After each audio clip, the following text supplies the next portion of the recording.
시편 4편 7절과 8절 말씀이에요. 우리 같이 고백하도록 하겠습니다. 같이 읽습니다. 시작. 주께서 내 마음에 두신 기쁨은 그들의 곡식과 새 포도주가 풍성할 때보다 더하니이다. 내가 평안히 눕고 자기도 하리니 나를 안전하게 살게 하시는 이는 오직 여호와시니이다. 아멘. 옆에 분하고 인사합니다. 사랑하고 축복합니다. 축복합니다. 사랑하고 축복합니다. 사랑하는 성도 여러분, 우리의 인생 가운데 가장 경이로운 경험이 있다면 그것은 바로 성령님의 은혜로 하나님을 만나게 된 것이죠. 이제 기쁨은 신자의 정서가 되고 이 안에서 신자는 지극한 행복을 경험하게 돼요. 또한 주님께서 보여주신 십자가의 사랑을 경험하며 지금까지 우리를 짝사랑해 오셨던 하나님의 사랑을 느끼고 우리는 감격하게 됩니다. 이때로부터 우리의 인생은 하나님의 사랑에 매인 인생이 되지요. 아무리 이 세상에서 험한 일을 경험한다 할지라도 신자가 하나님을 바라보게 되면 그 안에서 완전한 기쁨을 누릴 수 있게 됨을 깨닫게 되는 거예요. 그리고 성경이 말하는 기쁨은 감정이 아니라 신자의 의지적인 선택이라는 성경의 가르침을 통해서 눈물 나는 현실 속에서도 다시금 하나님께서 주시는 기쁨을 회복할 수 있는 일체의 비결을 배우게 된다라는 거예요. 성령님의 은사 중에 희락이라는 은사가 있어요. 이 희락은 기쁨이라는 뜻이죠. 근데 이 희락이 주는 기쁨은 다른 기쁨과 좀 종류가 달라요. 이 희락은 은사로 주어지는 기쁨이에요.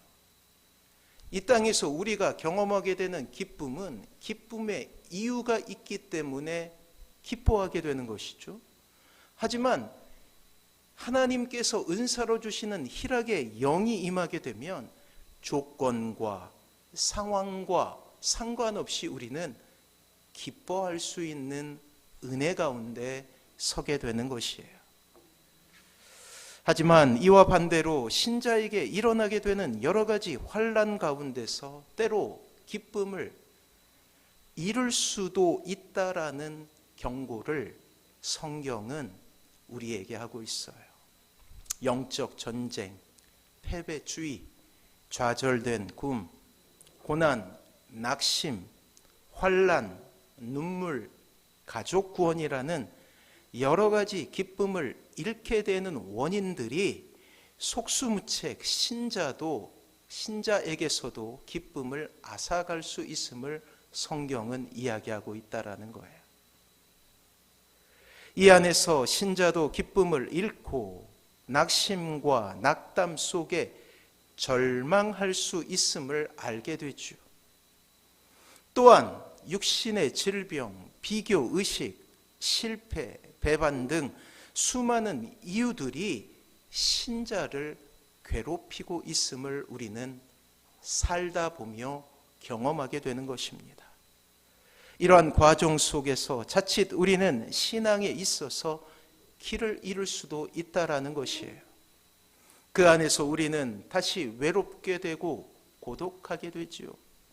마치 길을 잃은 아이가 황망함으로 그저 눈물을 흘릴 수밖에 없듯이 우리의 영혼 가운데 그러한 절망을 때로 경험할 수도 있다라는 것이에요. 사랑하는 성도 여러분, 여러분들에게 묻습니다. 여러분들의 영혼은 빛 가운데 있습니까? 아니면 어둠 가운데 있습니까? 마음에서 은혜가 사라지면 부패가 시작돼요. 마음에서 부패가 시작되면 영혼의 아름다운 능력들은 파괴됩니다.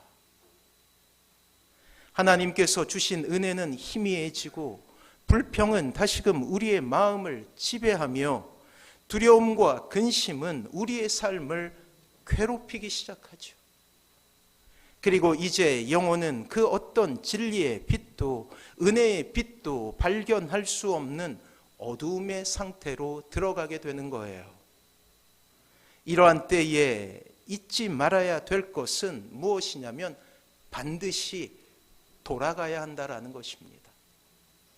사랑하는 성도 여러분, 빛의 자녀들은 어둠 속을 헤매서는 안 돼요. 여러분들 자신을 위해서라도 그리하십시오. 그런 인생은 우리 몫이 아니며 또한 하나님께서 원하시는 모습도 아니에요. 사랑하는 성도 여러분, 아버지 되신 하나님이 여러분들의 좌절을 보며 아파하십니다. 그렇다면 우리의 인생 가운데 기쁨을 앗아가는 시련과 역경을 어떻게 우리는 이겨낼 수 있을까요? 인도양의 작은 섬 모리셔스라는 그러한 나라가 있어요.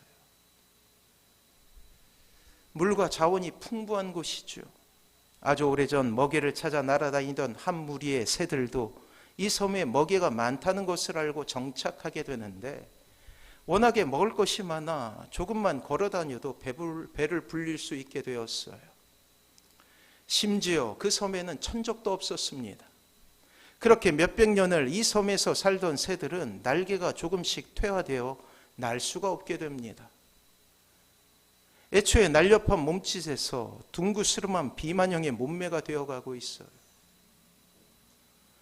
그런데 우연히 인도양을 표류하던 포르투갈의 선원들이 모리셔스 섬에 정박을 하게 되는데, 굶주린 선원들은 기름져 보이는 새를 발견하고 잡으러 쫓아다녔는데 뒤뚱거리며 다닐 뿐 날개가 있음에도 불구하고 날지 못함을 발견하게 됩니다. 그래서 선원들은 그 새에게 바보라는 이름을 붙여요. 그래서 그 새의 이름은 도도새입니다. 그리고 배가 고플 때마다 그 새를 잡아먹게 되는 것이죠. 수고도 필요 없었어요. 그냥 주면 됐으니까요. 이후에 이 섬에 들르는 사람들도 도도새를 가장 먼저 잡아먹게 됩니다.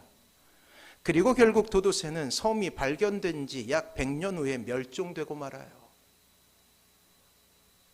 사랑하는 성도 여러분, 잘 들으십시오. 신앙의 진짜 위기는 고통과 시련이 없는 평탄함에 있는 거예요. 평탄함은 편안함을 줄 수는 있지만 위기 가운데 평안함을 줄 수는 없어요. 아무런 굴곡 없는 평탄함이 아니라 고난과 고통 가운데서도 형통할 수 있는 믿음을 우리는 구할 수 있어야 된다라는 것입니다. 반드시 하는 모든 일이 하나님 안에 있을 때 우리는 기쁨을 발견할 수 있다라는 이 진리를 붙들고 살아갈 수 있어야 된다라는 거예요. 신자에게도 시련의 때는 있을 수 있다는 것을 인정하며 그 안에서 기쁨을 누리기 위해 최선을 다해 살아갈 수 있어야 된다라는 거예요.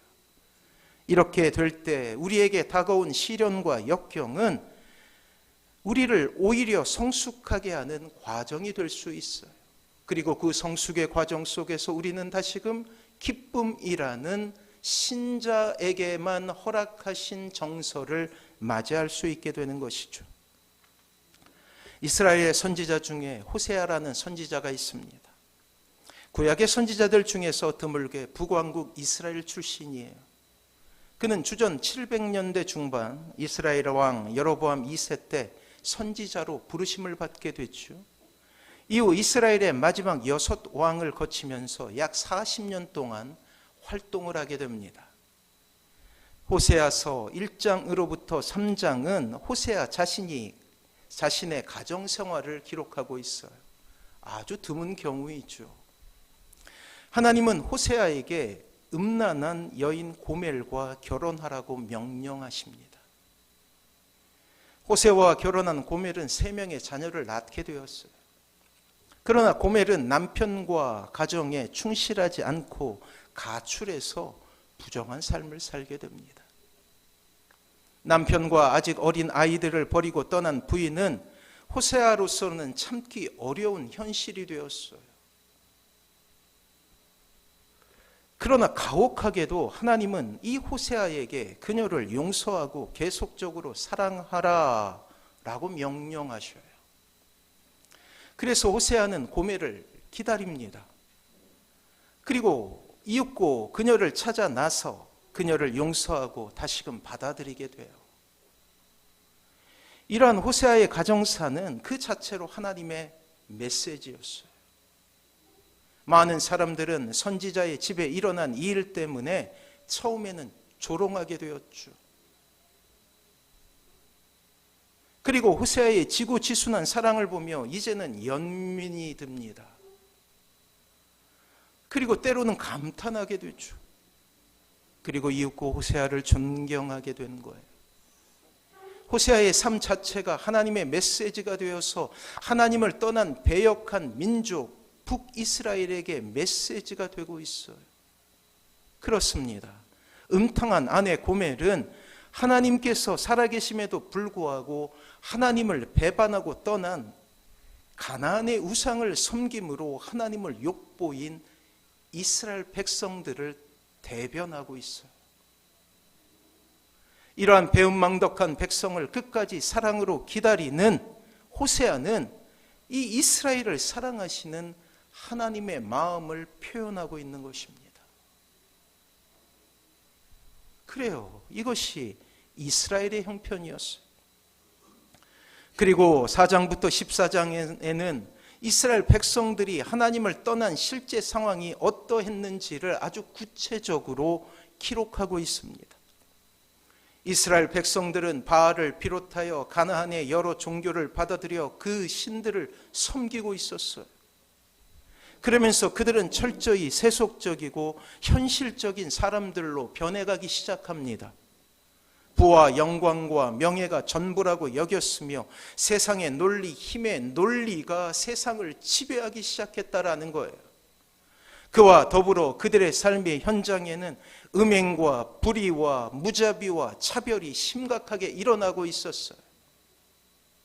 참으로 악한 왕 여로보암 2세 때의 일이었습니다. 영적으로 타락했죠. 사회는 문란했죠.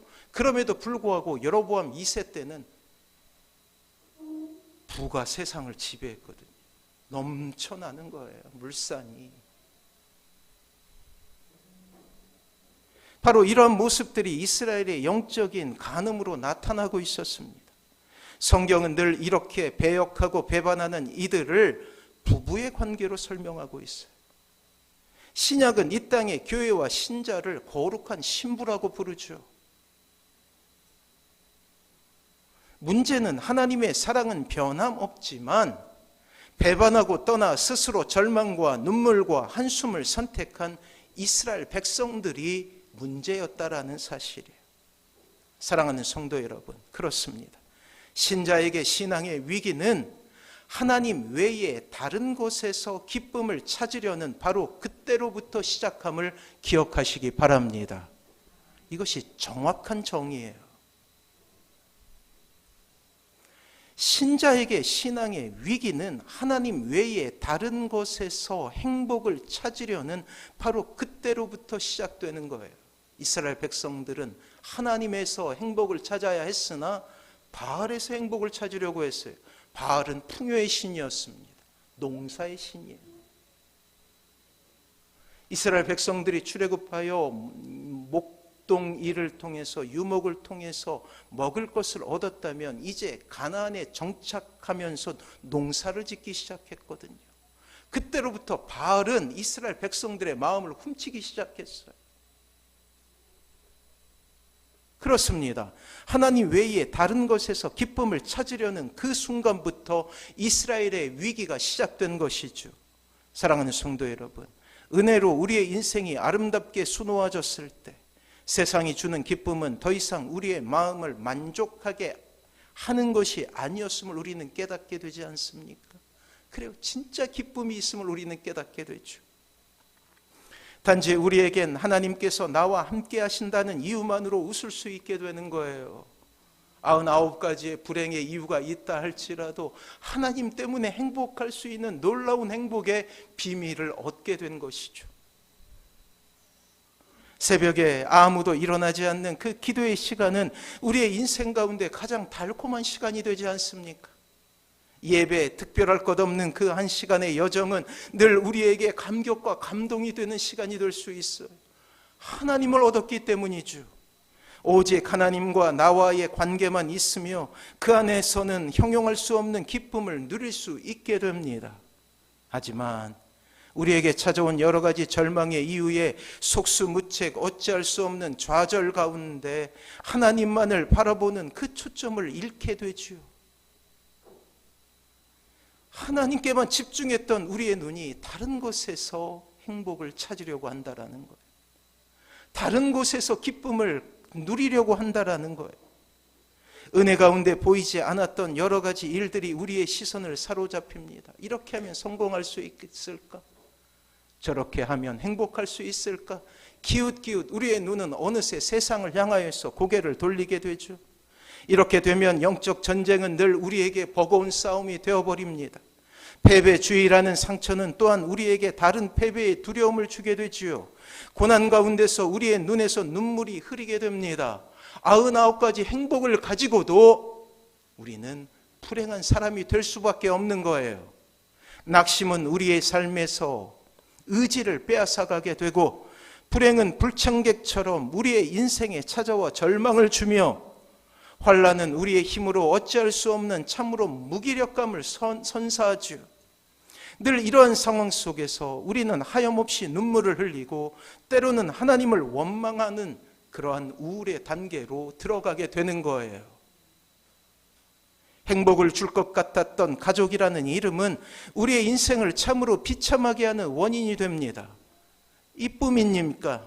하나님의 기쁨이 사라진 신자에게 이 세상에서 경험하게 되는 모든 것은 다 시험이요 고통이며 좌절이 되는 것이에요. 사랑하는 성도 여러분, 인정할 수밖에 없는 것은 신자도 기쁨을 잃을 수 있다라는 거예요.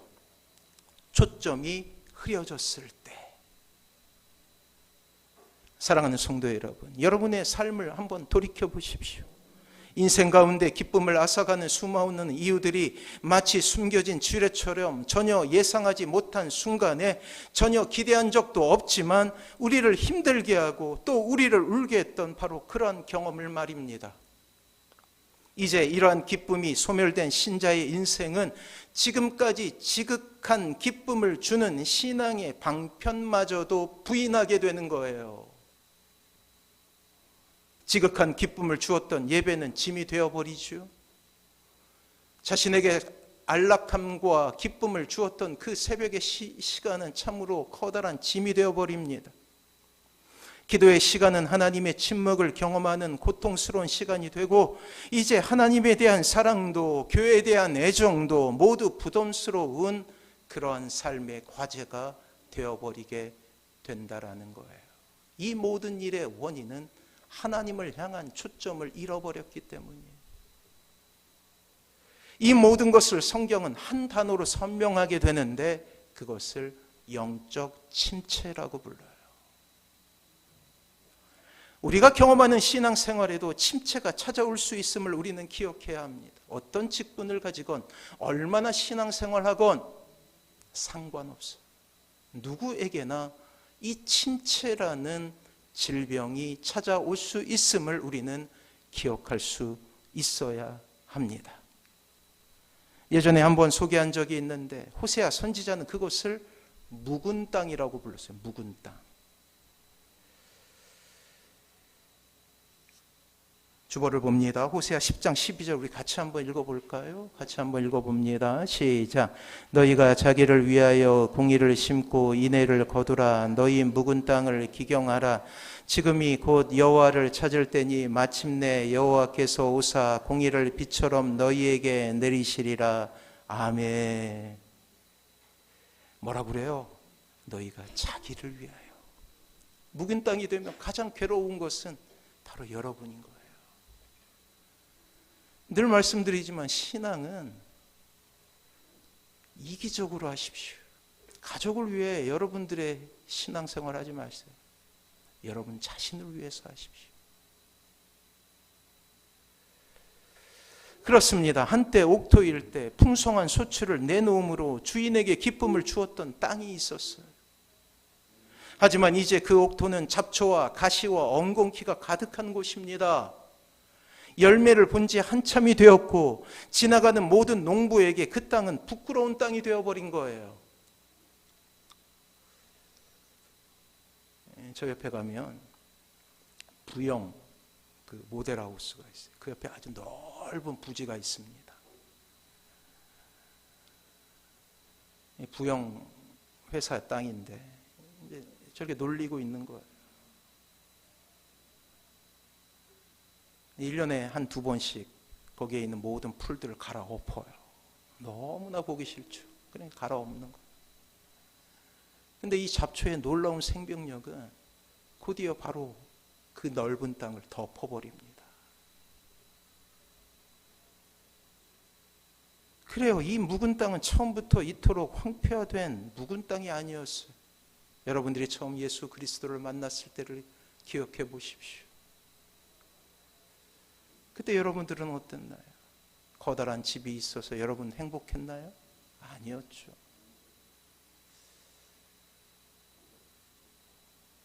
저도 어릴 적 행복했던 기억을 더듬어 보면 가게에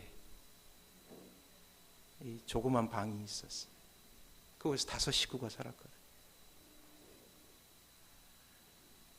근데 행복했던 기억을 더듬어 가면 그때가 자꾸 떠올라요. 어머니 아버지 있었고 엄마 아빠죠. 저와 동생 둘이 같이 지냈던 그 좁은 방이 아직도 떠오릅니다. 예전에 아랫목이라고 있었잖아요. 불을 떼면 장판이 그곳만 새카맣게 되는 거예요. 그게 아직도 저의 이미지 속에 있어요. 여러분들의 인생을 더듬어 보십시오. 여러분들이 가장 행복했던 적은 어디였습니까? 묵은 땅은 처음부터 이토록 황폐화된 묵은 땅이 아니었다라는 거예요. 이 땅은 지금 비록 아스라이 잊혀져 가고 있지만 한때는 풍성한 열매를 소출로 내어놓음으로 주인을 기쁘게 했던 과거가 있는 땅이에요. 주인을 기쁘게 했고 그리고 자신도 그것 때문에 옥토로서 자부심과 기쁨을 누렸던 그러한 땅이었습니다. 하지만 이 밭에 들이닥친 여러 가지 일들이 이 밭을 황폐하게 만들어버리게 되지요.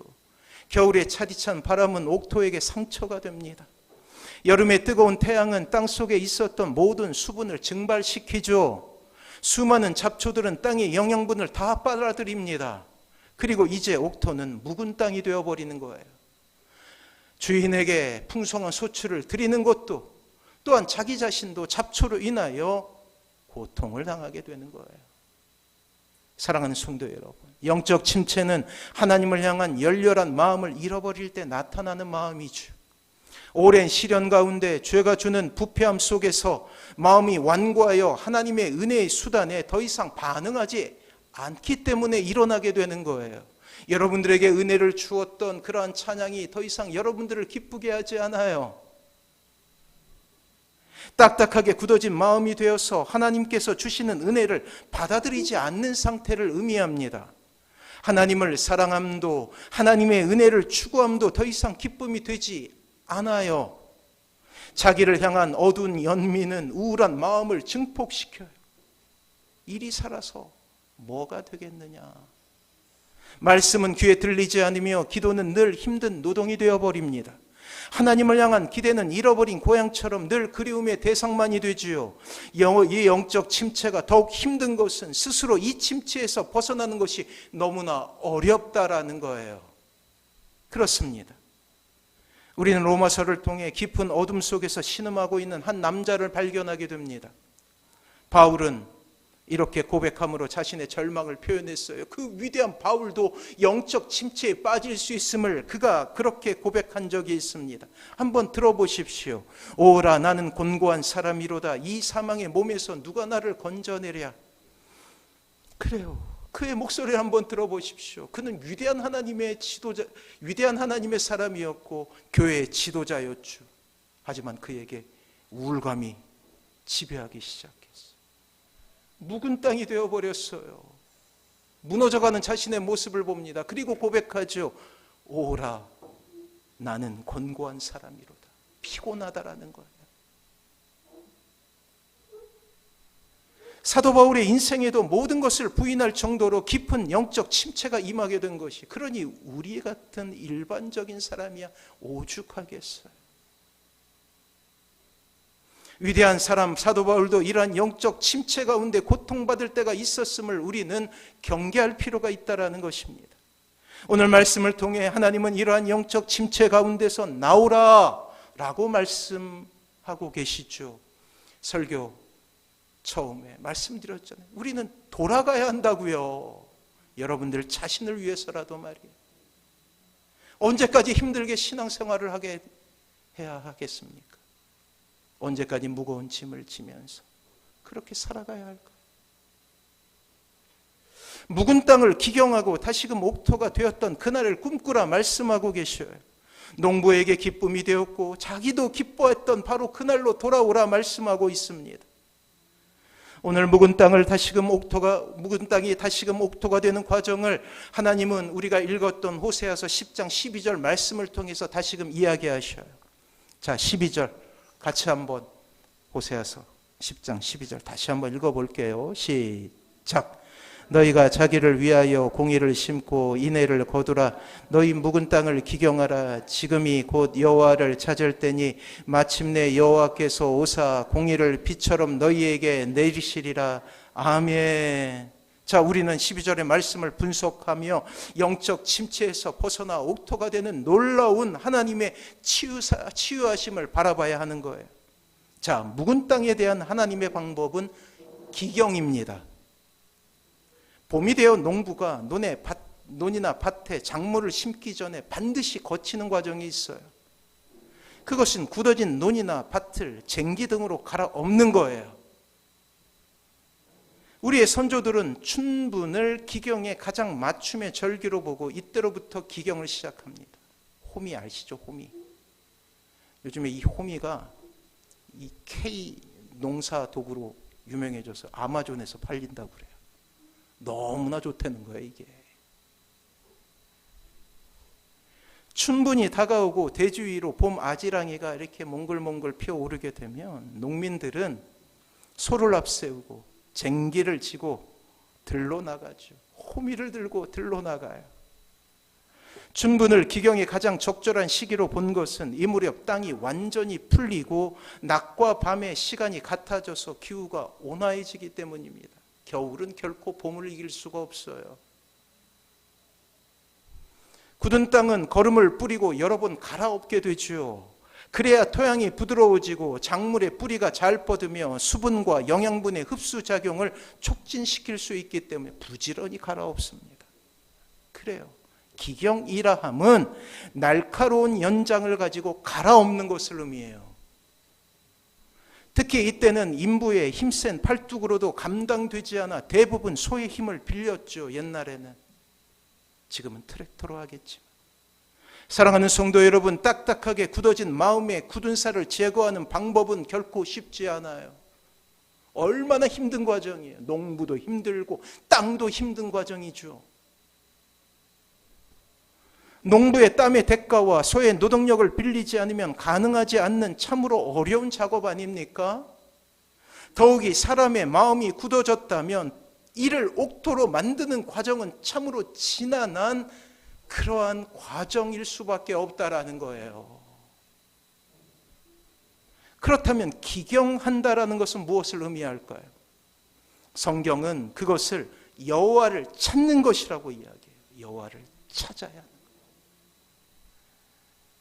우리 아이들이 좋아하는 게임이 있어요. 그게 뭐냐면 동물의 숲이라는 게임이 있어요. 이 칩을 이 게임기에 넣어야 이제 작동을 하는데 어느 날인가 이 동물의 숲 칩이 사라지게 되었어요. 큰일 났죠. 우리 딸들이 너무나 좋아하는 게임인데 부지런히 찾아요. 그 방을 뒤지고 또 뒤지고 저한테 도움을 구하기에 저도 땅바닥에 엎드려서 여기저기 살펴보죠. 도무지 그것이 나오지 않아요. 그래서 또 찾습니다. 오늘 말 나온 김에 은지야, 아빠랑 같이 가서 한번 찾아보자. 오늘도 찾는 거예요. 왜요? 게임이 하고 싶으니까.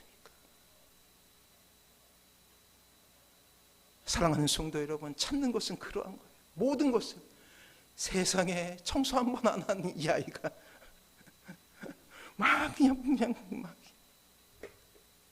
찾으십시오. 열망이 있어야 찾는 거예요.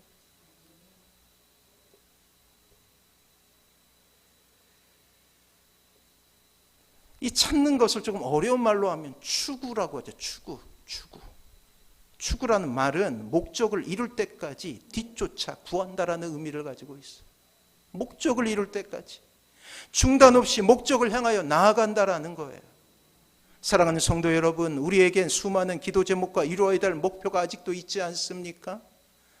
너무나 급한 일들이 우리를 늘 긴장하게 합니다. 하지만 우리의 인생 가운데 다시금 하나님을 회복하고 그 사랑을 다시금 찾는 것만큼 중요한 일은 없다라는 사실을 우리는 인정할 필요가 있다라는 거예요. 영적 침체를 극복하고 다시금 하나님의 은혜를 경험한 것보다 급한 일은 없다고요. 성경은 이러한 추구에 대한 모습을 우리에게 그림 언어로 보인 적이 있어요. 시편 42편 1절이에요. 한번 들어보십시오. 있네요. 주보를 봅니다. 같이 한번 읽어보죠. 시작. 하나님이여, 사슴이 시냇물을 찾기에 갈급함같이 내 영혼이 주를 찾기에 갈급하나이다. 그래요. 이미 여러분들에게 말씀을 드렸듯이 히브리 땅의 사슴은 교배기가 되면 암컷을 찾아 나서게 돼요. 이때 숫사슴은 암컷을 찾지 못하면 이 몸의 변화가 일어나게 되는데 그게 무엇이냐면 급심한 갈증이에요. 시냇물을 찾아 물을 마시려는 욕구로 가득 차게 되는 것입니다. 그것을 피할 수 있는 두 가지 방법은 물을 마음껏 마시는 것이고, 두 번째는 암컷을 찾는 것.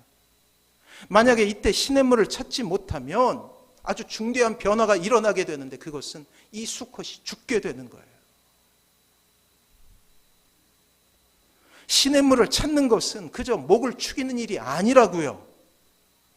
이 숫사슴에게는 죽고 사는 절박한 문제입니다. 사랑하는 성도 여러분, 신자가 하나님을 찾지 못하고는 죽음을 전제로 한 아주 중대한 문제임을 우리는 고백할 수 있어야 된다는 거예요.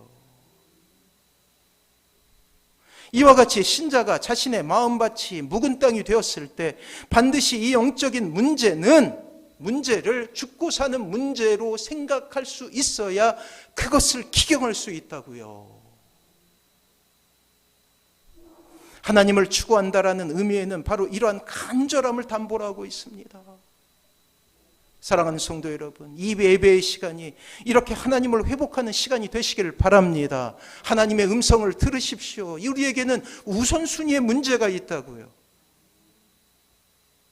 마음을 집중하여 하나님을 추구하고 하나님을 향해 우리의 마음을 올려드리는 것이죠. 그것이 애통이면 애통 그대로 하나님 앞에 올려드리십시오. 그것이 슬픔이면 슬픔 그대로, 그것이 아픔이면 아픔 그대로 하나님께 나아가 마음을 쏟아내는 기도로 회복할 수 있어야 된다라는 것입니다. 마치 생사를 갈구하며 시냇물을 찾기에 갈급했던 그 사슴처럼 우리 또한 하나님을 찾기에, 하나님께 매달리기에 최선을 다해야 한다라는 거예요. 잘못된 삶의 태도를 고치고 하나님을 향한 원망이 얼마나 큰 죄임을 깨닫고, 신자 자신이 하나님을 추구할 때 반드시 하나님은 우리의 마음을 기경하시어 옥토로 만들어 주심을 기억하며 힘들지만 날카로운 호미와 날카로운 도구를 통해서 우리의 마음밭을 갈아야 된다라는 거예요. 그래야 가을에 열매가 맺히죠.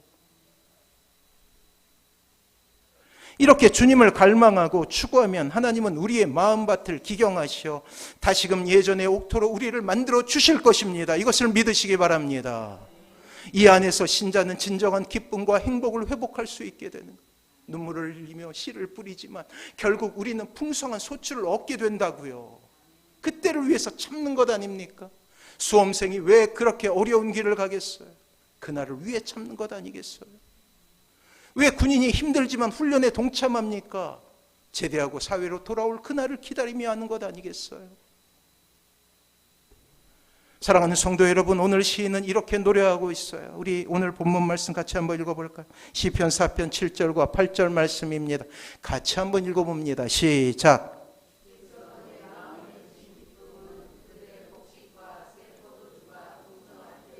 더하나이다. 내가 평안히 눕고 자리로 하리니 나를 안전하게 살게 하시는 이는 오직 여호와이시니이다. 아멘. 그래요. 시인이 고백하죠. 주께서 내 마음에 두신 기쁨은 그들의 곡식과 새 포도주가 풍성할 때보다 더 나아나이다. 하박국 선지자가 이야기하잖아요. 밭에 소출이 없어요. 외양간에 송아지가 없어요. 농부에게 그것은 절망이에요. 좌절이죠. 죽고 싶은 마음이 들죠. 하지만 7절에 이렇게 고백하지 않습니까? 주께서 내 마음에 두신 기쁨은 그들의 곡식과 새 포도주가 풍성할 때보다 더 나이다. 사랑하는 성도 여러분, 진짜 중요한 것을 놓치지 마십시오. 여러분들의 인생 가운데 그것은 하나님이에요. 그렇습니다. 우리의 인생 가운데 진정한 기쁨은 하나님 외에는 없다고 이야기하죠. 놀라운 것은 우리의 아버지 되신 하나님은 결코 신자를 버리지 않습니다. 오늘 기쁨의 회복은 이러한 하나님의 신뢰를 바탕한다라고 이야기하고 있어요. 사랑하는 성도 여러분, 하나님께서는 여러분의 인생 가운데 이러한 기쁨을 회복시켜 주시기를 원하셔요. 그렇다면 우리가 할 일이 있다고요. 무엇이에요? 호미를 들고 나가는 거예요. 가서 갈아엎어야죠. 힘들지만 예배에 동참하고, 힘들지만 기도에 동참하고, 찬양하며 우리의 마음을 거기에 쏟아내고, 하나님께서 주신 은혜의 방편인 성경을 읽고 성경 공부에 동참하고 교회의 일원이 되어서 하나님의 은혜를 구하며 서로를 위해서 기도하며 나아가는 귀한 은혜가 있어야 된다고요. 사랑하는 성도 여러분, 심지어 우리를 끔찍히 생각하는 부모마저도 우리를 포기한다 할지라도 하나님은 결코 우리를 포기하지 않으십니다. 세상이 모든 기대를 접는다 할지라도 하나님은 결코 여러분들을 포기하지 않으신다라는 거예요. 이것이 우리가 믿는 하나님이죠. 그리고 하나님은 우리가 밟는 그 땅을 하나님의 나라가 되게 하실 거예요. 그래서 오늘부터 우리가 해야 될 것은 호미를 들고 나가는 거예요. 쟁기를 소에 달고 밭을 갈아엎는 거예요. 힘들어요. 쉽지 않아요. 목사에게도 결코 쉽지 않습니다. 매일 새벽 깨는 것은 목사에게도 쉽지 않아요. 하지만 그리해야 하는 거예요. 왜요? 여러분 자신을 위해서 그리하십시오. 하나님을 의지하십시오. 하나님을 바라보십시오. 오늘은 우리가 다시금 하나님을 회복하는 첫날이 될 것입니다. 그 사랑 안에 서시는 사랑하는 모든 성도님들 되시길 주님의 이름으로 축원합니다. 우리 찬양하며 주님 앞에 나갈게요. 내게 강 같은 평화.